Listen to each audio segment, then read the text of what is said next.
हमें सेहत पर मेल आया ललन टॉप के व्यूअर का, जो नहीं चाहते थे हम शो पर उनका नाम लें। उनका एक बहुत ही जायज़ सवाल है जिसके बारे में सही जानकारी होना बेहद ज़रूरी है। वो जानना चाहते हैं कि ओरल सेक्स से मुंह या फिर गले के कैंसर का खतरा क्या हो सकता है, और अगर माउथ कैंसर के पेशेंट के साथ कोई ओरल सेक्स करता है तो क्या उसे भी कैंसर हो जाएगा।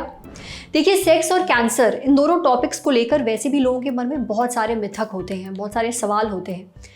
ऐसे में ज़रूरी है कि डॉक्टर इसके बारे में सही जानकारी दें। तो सुनिए।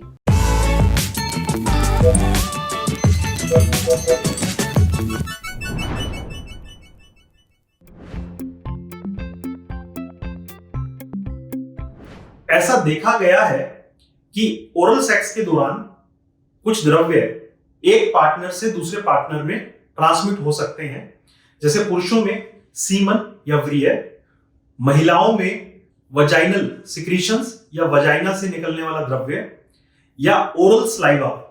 ये ओरल सेक्स के दौरान एक पार्टनर से दूसरे पार्टनर में एक्सचेंज होते हैं। तो ऐसा देखा गया है कि इस फ्लूइड की वजह से, इस द्रव्य के एक्सचेंज की वजह से कैंसर का रिस्क नहीं बढ़ता है, किसी भी प्रकार के कैंसर का रिस्क इसमें नहीं होता है।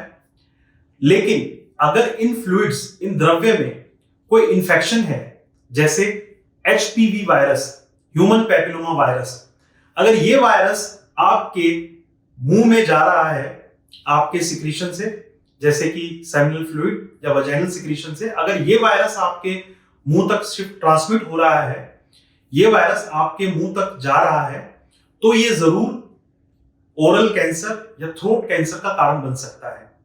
ह्यूमन पैपिलोमा वायरस एक ऐसा वायरस है, अगर उसका इंफेक्शन होता है तो ये हमारे ओरल कैविटी या जो हमारी ओरल कैविटी की लाइनिंग है, थ्रोट कैविटी की जो लाइनिंग है, इसमें इंफेक्शन करता है, जिसकी वजह से वहां पर छोटे छोटे घाव बन जाते हैं, जो कि काफी लंबे समय के बाद ओरल कैंसर या थ्रोट कैंसर कर सकते हैं। इसका जवाब है नहीं। अगर ओरल कैंसर के पेशेंट जब सेक्स करते हैं तब भी उनका ओरल कैंसर एक दूसरे पार्टनर में शिफ्ट ट्रांसमिट नहीं हो सकता है। तो सबसे पहले है ह्यूमन पैपिलोमा वायरस, दूसरा है सिफिलिस, गोनोरिया, क्लेमाइडिया। ये सब कुछ इंफेक्शंस हैं जो कि ओरल सेक्स से ट्रांसमिट हो सकते हैं। एक सवाल आता है, क्या HIV या एड्स भी ट्रांसमिट हो सकता है ओरल सेक्स से? तो हो सकता है, बट चांसेस बहुत ज्यादा कम होते हैं। ऐसा भी देखा गया है कि हेपेटाइटिस A और B का भी रिस्क ओरल सेक्स के बाद बढ़ जाता है। इसका सबसे पहला और सबसे आसान तरीका है कि पार्टनर्स आपस में बात करें। अगर कोई ऐसी बीमारी उन्हें है तो अपने पार्टनर को उससे अवगत कराएं, जिससे कि वो प्रिकॉशंस ले सकें, जिससे कि वो कोई और दूसरे तरीके से सेक्स में इंडल्ज हो सकें। दूसरा है बैरियर मेथड्स। उसमें कॉन्डोम्स या फिर डायफ्राम्स या फिर डेंटल गम्स या फिर डेंटल ब्रिजेस हम यूज कर सकते हैं ओरल सेक्स करते हुए, जिससे कि ये जो सिक्रीशंस हैं, ये जो द्रव्य हैं, आपस में एक्सचेंज ना हो। तीसरा है कि पार्टनर्स अपनी हाइजीन का ध्यान रखें। अपने जेनिटेलिया गुप्तांगों की हाइजीन का अगर ध्यान रखते हैं तब भी इस इंफेक्शंस को काफी हद तक रोका जा सकता है, कम किया जा सकता है, लेकिन ये चीज ध्यान देनी होगी।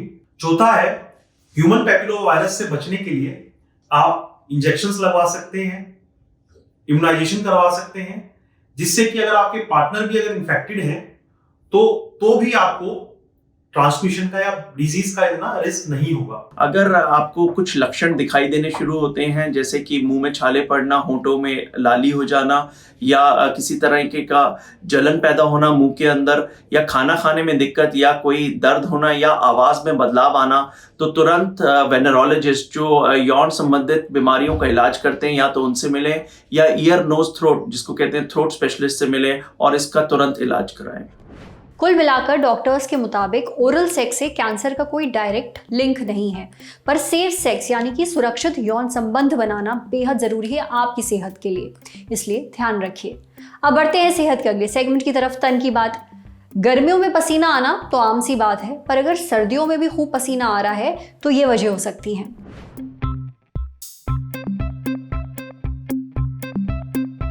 पसीना शब्द सुनते ही दिमाग में आती है गर्मियाँ, चिलचिलाती धूप और पसीना। ये एक नॉर्मल कॉम्बिनेशन समझा जाता है, पर कुछ लोग ऐसे भी हैं जिन्हें ठंड के मौसम में भी हाथ पैरों में बहुत पसीना आता है। अब ऐसा क्यों होता है? दरअसल ऐसा एक कंडीशन के कारण होता है जिसका नाम है हाइपरहाइड्रोसिस। इसके बारे में हमें और जानकारी दी डॉक्टर तारिक ने। देखिए, बहुत ज़्यादा पसीना आने की अवस्था को हाइपरहाइड्रोसिस कहते हैं। हाइपरहाइड्रोसिस को समझने के लिए उसे दो हिस्सों में बांट सकते हैं। एक कारण है कि हाइपरहाइड्रोसिस जेनेटिक हो, यानी आपकी जो जीन्स हैं, जो आपके शरीर की बनावट है, वो ही वैसी है। किसी के शरीर में पसीने की ग्रंथि ज्यादा हो तो भी हाइपरहाइड्रोसिस हो सकता है। ये किसी बीमारी के कारण नहीं होता। दूसरी अवस्था, ज्यादा पसीना आना एक लक्षण होता है और इसके पीछे कोई दूसरी बीमारी छुपी हो सकती है, जैसे कि थायराइड, डायबिटीज, हार्ट की नलियां ब्लॉक हो जाना या फिर मेनोपॉज।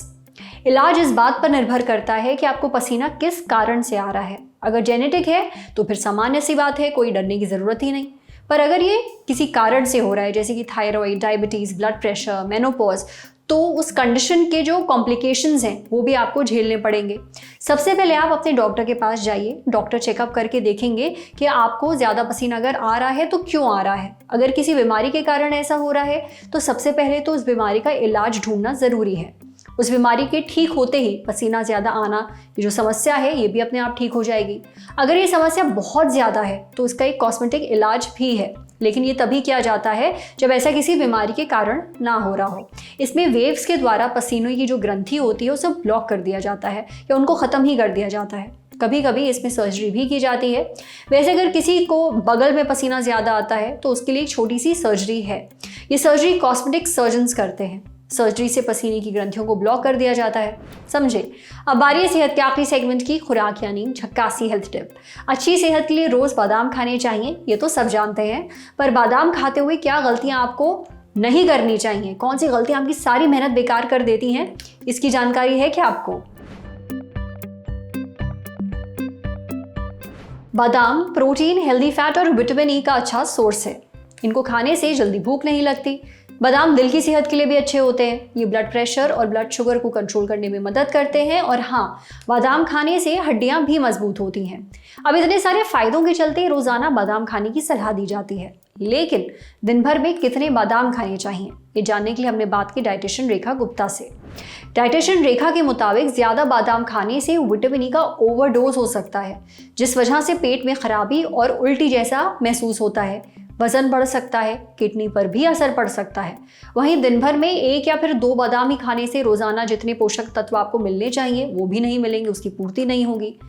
इसलिए रोजाना 6 से 8 बादाम खाइए। बादाम को आप भिगोकर या फिर बिना भिगोए कैसे भी खा सकते हैं। भीगे हुए बादाम अच्छे से हजम हो जाते हैं, इसलिए ज्यादातर लोग बादाम को रात भर भिगोकर सुबह खाते हैं। कोशिश करें कि आप बादाम को छिलके के साथ ही खाएं। बादाम के छिलके में पॉलीफिनॉल्स होते हैं। कुछ लोग फ्राइड बादाम या फिर सॉल्टेड बादाम भी खा लेते हैं, ये सोचकर कि चलो बादाम तो खा रहे हैं, हेल्दी तो है। देखिए, ऐसा करने से बादाम के साथ एक्स्ट्रा कैलोरीज भी जुड़ जाती हैं। फ्राइड बादाम पर नमक छिड़क कर खाने से शरीर में नमक की मात्रा ज़्यादा बढ़ जाती है और इस वजह से ज़्यादा प्यास लगेगी और ब्लोटिंग भी हो सकती है। कई बार लोग 1-2 दिन बादाम खाते हैं, फिर भूल जाते हैं, फिर हफ्ते बाद खाते हैं। ऐसा करने से सही मात्रा में पोषण आपको नहीं मिलता, इसलिए रोज़ाना बादाम खाइए। पर हाँ, कुछ लोगों को बादाम खाते समय सावधान रहना चाहिए। देखिए, जिन्हें नट्स से एलर्जी होती है वो बिना एक्सपर्ट की सलाह के इन्हें हरगिज़ ना खाएं। वहीं कुछ लोगों को खाना निगलने में दिक्कत होती है, ऐसे लोग बादाम खाने से थोड़ा बचें। किडनी के मरीजों को डॉक्टर की सलाह के मुताबिक ही बादाम खाने चाहिए। आज सेहत पर इतना ही। अगर आप एक डॉक्टर हैं, हमसे कुछ शेयर करना चाहते हैं तो जो ईमेल आईडी इस वक्त आपको अपनी स्क्रीन पर दिख रही है उस पर हमें एक मेल भेज दीजिए। जाते जाते एक जरूरी सूचना, सफाई के शहर इंदौर में फिर हिस्सा बनिए लिट चौक का। ललन टॉप है लिट चौक का ऑफिशियल मीडिया पार्टनर। हिस्सा लेने के लिए पहुंचिए 15, 16 और 17 दिसंबर को इंदौर के गांधी हॉल में। यहाँ मिलेंगी एक से बढ़कर एक हस्तियां, जाने माने नाम, जिन्हें आप देखेंगे, सुनेंगे और उनसे बहुत कुछ सीखेंगे। तो इंदौर कर रहा है इंतजार, हिस्सा बनिए लिट चौक का। सूचना समाप्त। शुक्रिया। आप ललन टॉप का अगला वीडियो देखें उससे पहले एक जरूरी सूचना है, सफाई के शहर इंदौर में फिर हिस्सा बनिए लिट चौक का। ललन टॉप है लिट चौक का ऑफिशियल मीडिया पार्टनर। हिस्सा लेने के लिए पहुंचिए 15, 16 और 17 दिसंबर 2023 को इंदौर के गांधी हॉल। यहाँ मिलेंगी एक से बढ़कर एक हस्तियां, जाने माने नाम, जिन्हें आप देखेंगे, सुनेंगे और उनसे बहुत कुछ सीखेंगे भी। तो इंदौर कर रहा है इंतजार, हिस्सा बनिए लिट चौक का।